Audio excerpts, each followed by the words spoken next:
thank you all for coming this afternoon. I really appreciate you spending some time with me. My name is Cornelia Davis. I've been with Pivotal since the Pivotal spinoff, so that's been about 6.5 years.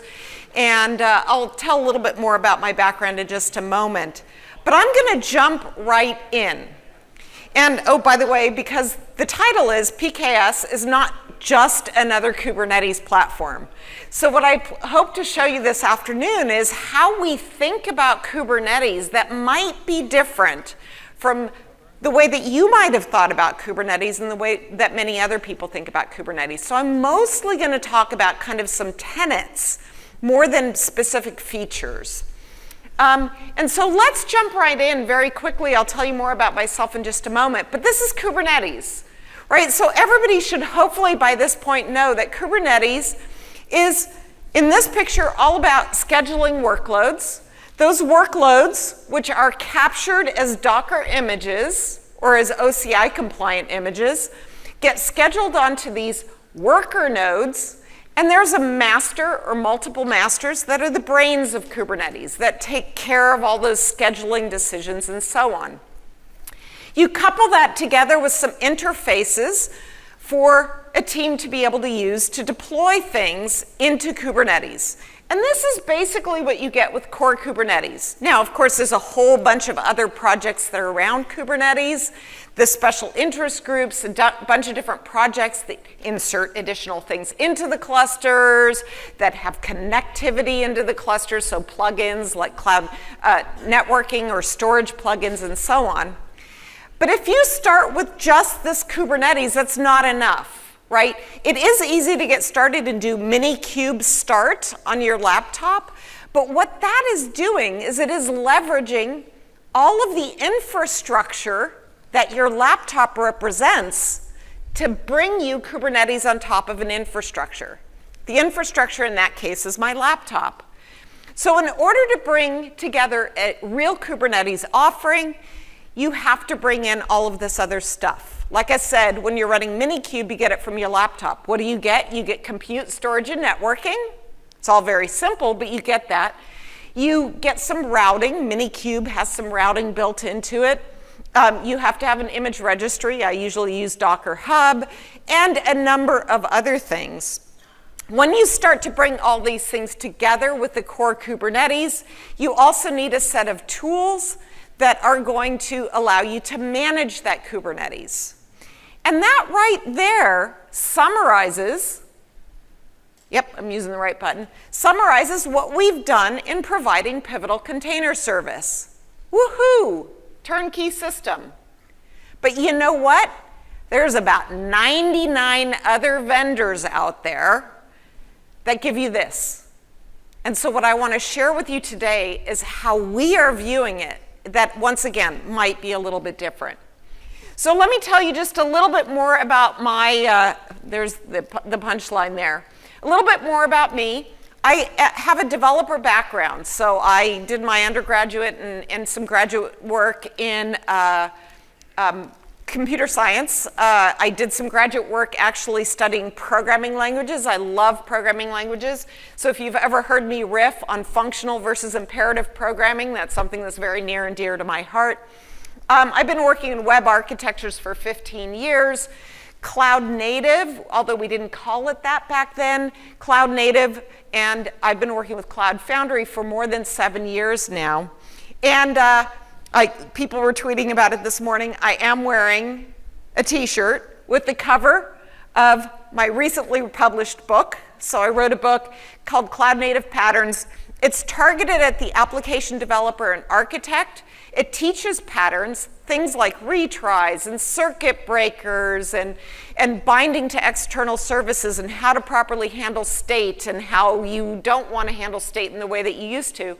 But I spend a lot of time on the why, helping you understand a pattern like a retry isn't that hard. Understanding the context in which it's best used and how to configure it, that's the tricky part. And that's where I spend a lot of time. Oh, and one more moment of shameless promotion. So you see the cover on the front of my shirt. On the back of my shirt is a discount code. So I'll stay this way for another 5 seconds or so, in case anybody wants that. And find me afterward if you need some more. So thank you for permitting that shameless self-promotion. So I want to come back to this picture then, which is, here's where we started. This is what a Kubernetes platform is, whether it's PKS or something else. Let me tell you a little bit about what we think the secret sauce is, our thoughts on what we think is important with Kubernetes. By the way, when I say we, I mean Pivotal VMware. I mean what you saw Pat and James talking about this morning. It's the combination. So I've been working very, very closely with VMware on PKS for the last 2.5 years. So I have a lot of really close experience and knowledge about that. So I'm going to go through 4 things. Number 1, kubectl. Okay, kubectl, and I want to say something very specific about kubectl. Kubectl is the CLI for Kubernetes. So it's the CLI that you can use to deploy a workload. So you can say kubectl apply, and you can point to a manifest that does things like points to an image, an OCI compliant image that I have stored on Docker Hub. It supplies all the metadata around it. It describes the topology of my application that I'm deploying, tells me what kind of things I'm going to stick those load balancers in front of. So what's my ingress going to be? And it allows me to do that, allows me to scale that. So if I started with 5 instances of an app, I can say, oh, I need 10 instances now. I can do that all with kubectl. You know what else I can do with kubectl? I can do kubectl delete node. That is, I can actually use this same interface to modify my Kubernetes cluster. Should I be doing those? Should the person who's deploying the application have the ability to go in there and modify the cluster and potentially disrupt some other tenants on there? So the punchline here, and in fact, I'll hold the punchline. I'm really bad at holding punchlines. I give them away way too soon. So let me tell you, for those of you who maybe were in the keynote this morning, I talked about bringing some of the knowledge that we gained on the PCF side, bringing that over to the Kubernetes side. So let me share with you some of the most amazing knowledge that we gained, along with many of you, our customers, over the course of the last 6 or 7 years. I'm sure you've all seen a slide like this before. Back in the day, we had to rack and stack hardware and do everything on top of that when we wanted to bring a new thing online. VMware came along and brought virtualization, and then AWS really upped the ante by having virtualization as a service, infrastructure as a service, and then many others followed suit. And then what we've been able to do with Cloud Foundry is we brought that abstraction layer up even higher. And that abstraction, we sometimes talk about it as application dial tone. That was that CF push experience that I talked about this morning. That's really key. Now that enabled us to do something very, very important. The way that we crafted that platform, we crafted it so that that line right there represents a contract. A contract between what? A contract between the platform team and the application team. The application team is responsible for building apps, kubectl apply, deploy my workload. They're responsible for that. Scaling, having the autonomy to scale the application topology when they need to, release a new version when they need to, name their own services when they need to. That's what the application team does. But the platform team, they're the ones that are going to manage the topology of the platform. That is, in this case, the Kubernetes cluster. Kubectl delete node, maybe the platform team does that. So the point here is that I've got different personas that are going to do things across this landscape. Now, we built Cloud Foundry from the ground up with these personas in mind. Kubernetes, on the other hand, really doesn't have any opinions on those roles. Now, You can set up role-based access control on your Kubernetes cluster to allow a certain set of individuals to kubectl, apply, deploy a workload, and you can set it up so that different individuals can kubectl delete nodes. For example. But that is left as an exercise to you, the reader, if you're using raw Kubernetes. This is one of the most important things that we are doing in PKS, is we are coming with some opinions on what the different personas are and what they're allowed to do with Kubernetes. Make sense? All right. So that, I probably have one more slide that is going to give you that punchline. Yes, so here's the punchline. App teams are going to use kubectl for some stuff. Platform teams are, in fact, what we've done is given you another API that sits on top of kubectl, if you will, to do the platform management on the right-hand side. All right, so that was number one. Number two, let's go to number two. So again, we're going to start at this picture. So what we have is we've got a Kubernetes cluster there that is leveraging infrastructure to bring app teams certain capabilities. Now, notice on the right-hand side, some of the things that the platform team needs to do to take care of Kubernetes are things like installation of Kubernetes, upgrades, patch management. If you have a vulnerability in the kernel operating system, or you have a vulnerability in the JDK, or, God forbid, you have a vulnerability in Kubernetes, which happens. We've had some fairly critical vulnerabilities, maybe 3 or 4 of them over the last year. It's a platform team who needs to respond and take care of those things very quickly. That first set of buckets there requires something that we call cluster lifecycle management. So we need to be able to, looking up to those clusters, take care of the life cycle of the clusters. Now, those of you who know and love PCF, what am I talking about there in cluster lifecycle management? BOSH, right? Those of you who are familiar with BOSH know that I'm talking about BOSH there. Why didn't I just put the BOSH logo in there? Well, let me just take a couple of minutes to tell you. So in the Kubernetes community, initially, the Kubernetes community did not address cluster lifecycle management. They did an awful lot around addressing workloads. So workload lifecycle management. You would say, here's the deployment of what I want running inside of Kubernetes. And Kubernetes has a control loop that is constantly watching that and making sure that the actual state is in alignment with the desired state. But they did that for workloads. They didn't do it for the cluster itself. Now, more recently, roughly in the last couple of years, about 2 years ago, a group started looking at that. And recently, it's reached the level of maturity where actually there's a project that's in V1 Alpha 2 now. They're working on V1 Alpha 3 called Cluster API.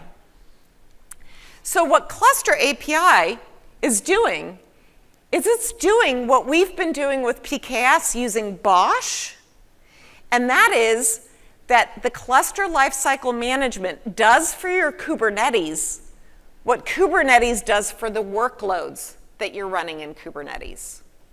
Okay? So that's really what that cluster lifecycle management is all about. So we've got BOSH, it's delivering it today in PKS. We've got Cluster API, which quite frankly has this really wonderful, rich community around it. So I am here to tell you definitively that Pivotal and VMware are very much behind Cluster API. Now, I'll also tell you, and this is a longer story, I can't go into the details on stage here today, that Cluster API does a portion of what BOSH does. BOSH does quite a bit more. So what we are doing is we are working together with VMware to bring all of the capabilities of BOSH into this new world. So we may, for example, take the control loop that's inside of BOSH in the same way that we are taking the control loop that's doing container scheduling in PCF and giving you the option of Diego or Kubernetes. What we're going to likely do on the BOSH side is we'll give you the ability to use cluster API as the control loop that's inside of BOSH. Now, those of you who know BOSH and really well know that there's versioning in there, there's packaging, there's all sorts of other goodness, and how we actually migrate that to a newer stack, we're also working on. So that's one of the things that I wanted to share with you, is that we're delivering these capabilities today. That's in fact influenced the way the industry is going, but the industry is always coming up with new and great technology, and we're embracing that as well. Okay, so that's number 2. Let's go on to number 3. The number 3 thing is that same thing that is listed as cluster lifecycle management here in this picture. I always say that that box looks in 2 directions. It looks up and manages the cluster, the life cycle of the cluster above. But it's also acting as the abstraction layer going down. And so what we're talking about there is the ability to abstract the infrastructure so that we can be multi-cloud. Now, going back to Cluster API and BOSH take 2 different approaches. It's very interesting. What BOSH has done is BOSH created a single layer so that everything above BOSH could speak the same language, everything above it, and it did that via the CPI. So the CPI is what created the abstraction down to the infrastructure. What's happening with Cluster API is that Cluster API itself is the abstraction. So you have Cluster API is defined, if you will, more as an SDK, and then each implementation of Cluster API is specific to the infrastructure. So you sometimes hear things like CAP-V. So CAP in this case stands for Cluster API. CAP-V is Cluster API for vSphere. Then there's Cluster is it CAP-A? I think CAP-A is Cluster API for Amazon, and so on. So it's a slightly, I like to think of Cluster API as kind of being more vertical, and BOSH gave you kind of this horizontal CPI layer. All right, that's number 3. I'm going to look at my watch and see how I'm doing. Good. I might actually have room for questions. We'll see. All right, number 4. This one is my fave. So let me jump ahead.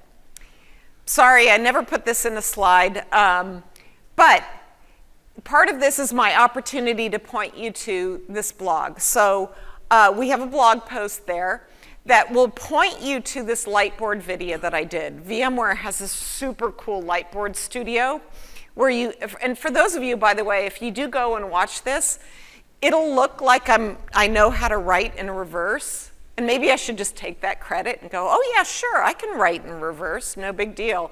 But of course it's magic. I'm not left-handed. It'll look like I'm left-handed. I'm right-handed, and I wrote on this, and the camera's on the other side, and then they push a button and it just does a mirror image on the whole stack of frames. So it's pretty cool technology. But let me step you through the essence of what's going on here. What I am talking about here is the question of one or very few large clusters or many smaller clusters. That's really the topic at hand here. It's multi-cluster. So on the left-hand side, you see a diagram there that says, all right, let's talk about what Kubernetes looks like. And those of you who have seen some Kubernetes, bear with us. I'm sure there's some people in the room who probably haven't seen that much about Kubernetes. But if you remember, I showed you the picture a while ago that had multiple workers That's where the containers are going to be running. And then there was one or more masters. So we've got the master, or masters, the control plane at the top. Then we've got a number of worker nodes. What happens is that the master has a number of components, like the API server, the controller manager, the scheduler, DNS. Also, on each one of the nodes, there's some things that are kind of connected to the control plane. There's something called the kubelet and kube proxy. The kubelet you can think of as kind of the agent that is communicating around the scheduling of workloads. And the kube proxy has to do with networking. So we have that. Then what we want to do is we want to deploy workloads into that Kubernetes environment. Now, if we're going to have one large cluster, we want to break that cluster up into being able to have multiple tenants. And the way that works is we stripe those tenants across all of the worker nodes. Okay, that makes sense? Now when I deploy workloads, like tenant 2 deploys workloads, my workloads are going to get striped. They're going to go across all of those workers, but it's within my own namespace. So the namespace is a construct that exists in Kubernetes. And all of that runs on top of shared compute, storage, and network. Now, there's a couple of characteristics that I want to draw your attention to here on this left-hand side. Number one, Kubernetes has acknowledged, the whole community talks about the fact that their tenancy model is soft. And they define soft by saying, hey, we've got multiple tenants, but those tenants are not malicious. They are not trying to break into each other's areas. They're not trying to hurt each other. So that's the way they define soft multi-tenancy.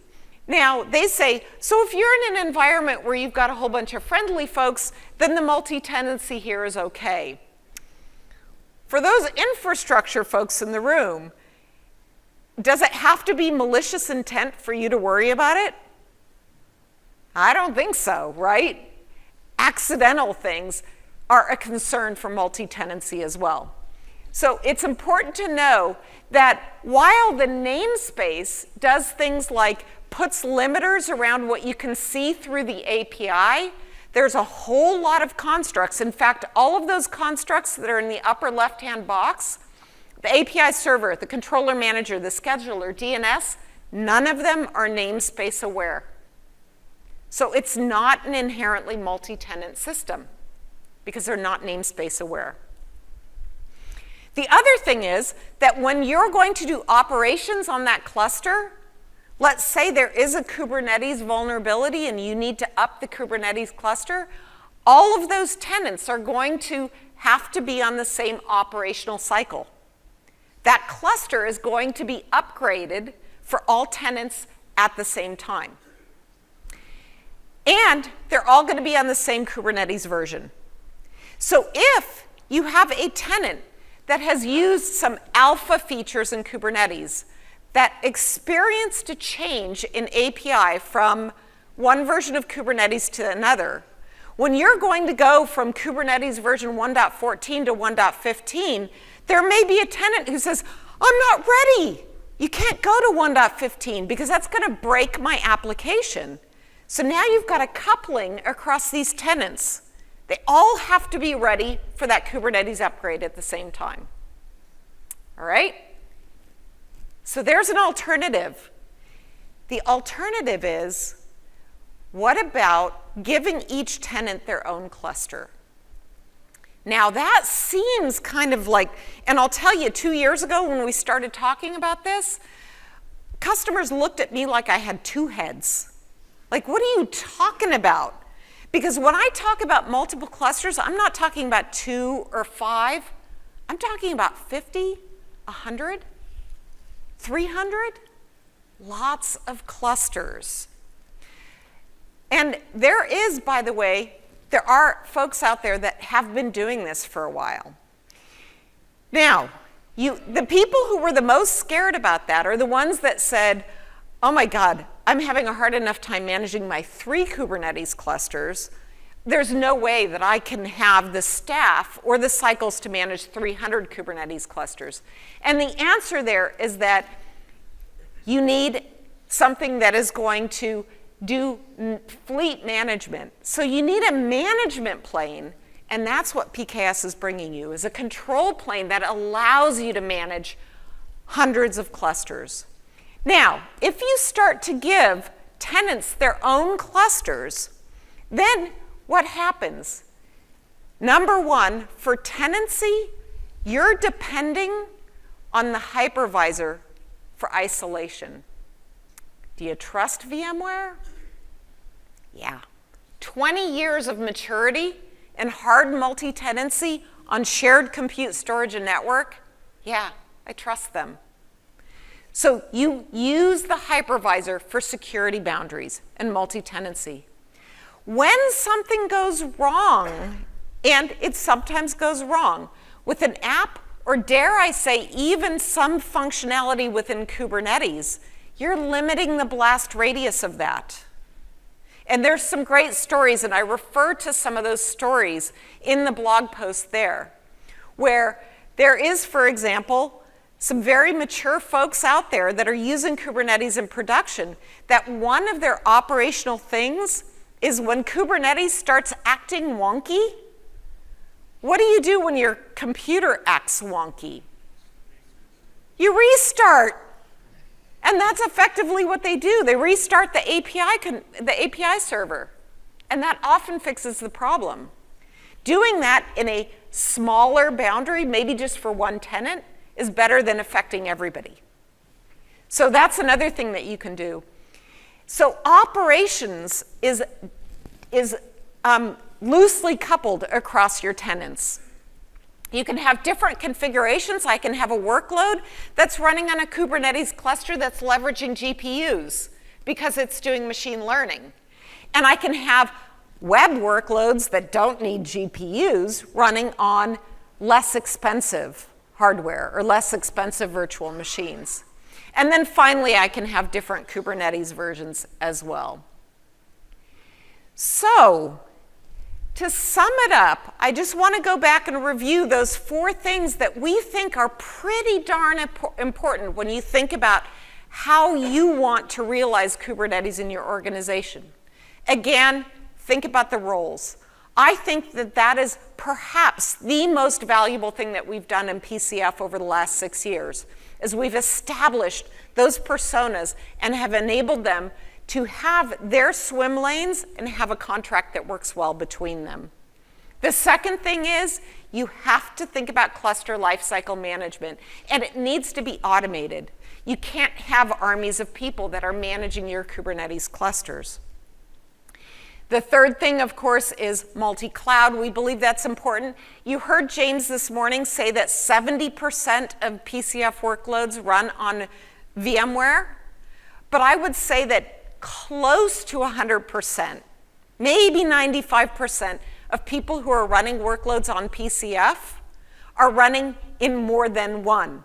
Even if they're running most of it in VMware, there's some important stuff that's running on another environment as well. So multi-cloud remains very important. And then finally, the multi-cluster things that I talked about just a moment ago. So that sums up the things that we think are very, very important around Kubernetes. And that brings me to pretty much, looks like I maybe have time for one question. So thank you all for your attention, and then maybe I can take one question if there is one. Any question? Yep, there you go. On the PKS, how would you set up like a Prometheus Grafana cluster? Would you be putting it outside another cluster for tenant, or having a single cluster? Yeah, that's a good question. So the question was, and you tied it to tenancy. So how would I establish a Prometheus and Grafana cluster? And actually, I don't think there is a single answer. Now, there is this very interesting notion when you move into a multi-cluster environment. There's this notion of, do you have a cluster that is responsible, that's a bit of a brains of the cluster, that it acts as a part of the control plane that's helping you manage all of those other clusters. And that is a pattern that we are finding is very, very successful. So it's this notion of a Kubernetes cluster that is, if you will, the manager of all of the other clusters underneath. That is a natural place to install some of those additional management capabilities, because Prometheus and Grafana are some management capabilities at that layer. Now, you might be using that to do some aggregation across clusters, but I also think that there's a great amount of value in installing Prometheus and Grafana in the localized clusters, because when you start having multi-clusters, I didn't mention it, having edge deployments is also very interesting. So you don't want to depend on connectivity back to that cluster in the middle. So I actually think the answer is there's probably value in both. So I don't think it's an either-or question. Think about what you need to do and think about autonomy. It's all about autonomy. All right, I think that's all I have for on stage, because I'm sure we have somebody else coming on board. I'm around until midday Thursday, so please find me in the hallways. I would love to chat. Thanks so much for your attention.